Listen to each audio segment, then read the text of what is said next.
the entrance behind me of where the ships will enter the harbour of Durban is what we call the Bluff, BRFF, the Bluff, and it's where all the ships come and load and offload at this busiest port in Africa, as I mentioned. After the Bluff, there's a residential area called the Bluff.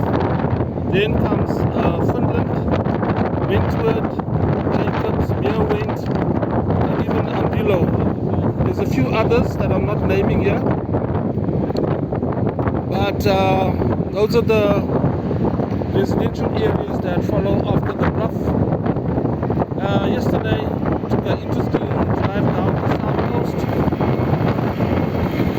to Margate, passing places like the mountain Toti, the locals call it Toti, Hippodene Beach, Afafa, we get Shelley Beach, Port Chepston, Margate, and down at Margate we went to an interesting restaurant called the Waffle House. Lots of people, locals, go all the way down there to enjoy their muffins, and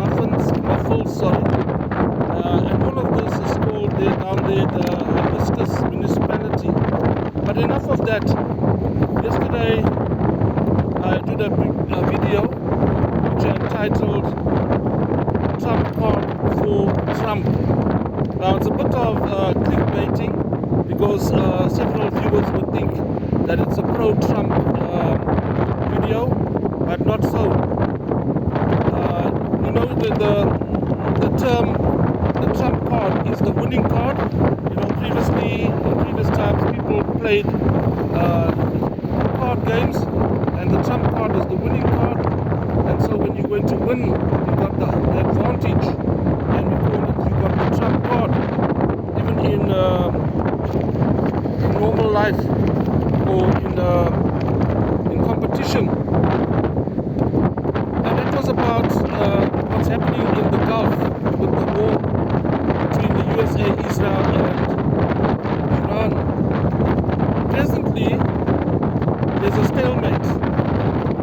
Israel is fighting Lebanon, bombing Lebanon, and they want to do negotiations with Lebanon.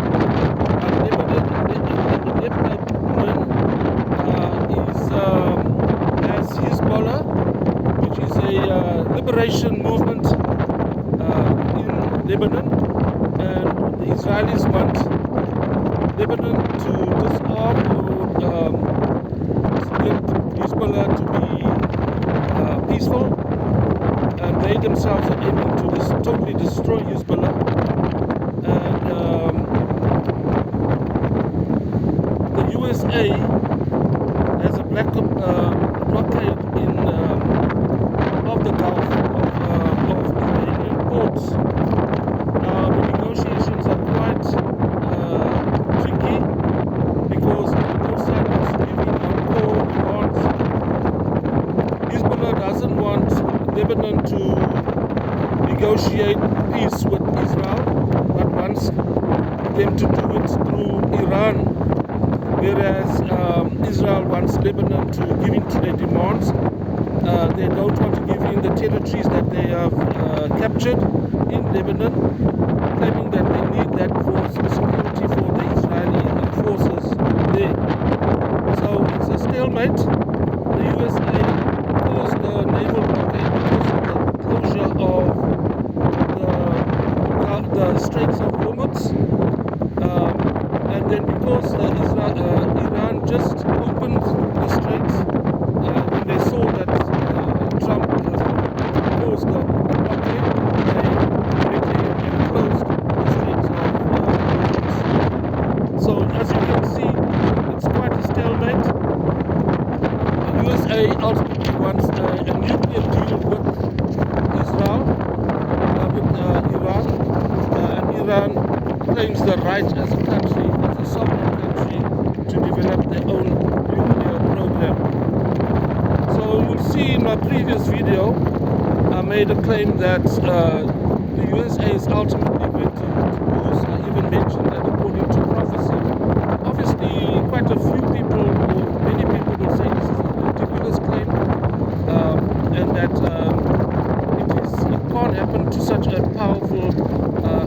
like the USA, like in the Bible. And of course, the Bible prophecy indicates it, but of course there will be people who will find this ridiculous to believe. But as I said, if you can't cope with this, you need to bounce off and go and watch other videos and other posts. Obviously, it's too far-fetched, it's too ridiculous for many. But I would say do your own research. Don't follow up my previous videos where I showed and explained how America is going to lose according to biblical prophecy. People who have not read the Bible, who have not studied the Bible, will find this totally ridiculous. How can an ancient book like the Bible make a claim like that? There's no such thing as the USA in the Bible. But as I explained in my previous videos, it's about kingdoms and empires, and I've indicated there quite a lot of information with Bible scriptures. You can either believe it or disbelieve